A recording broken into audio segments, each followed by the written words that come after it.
বারবার এটা খুলে নেবে, আর খুলে নিয়ে তারপর ওখান থেকে বের করে ফেলবে।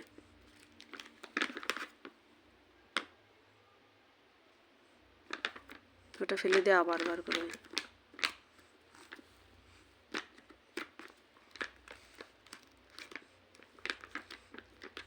কি করে বোঝে কি জানি।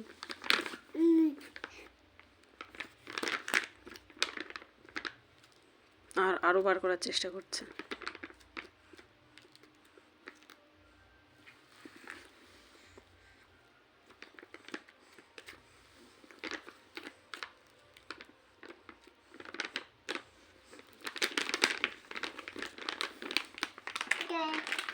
পারবে না বলে যে কান্না সেটা না।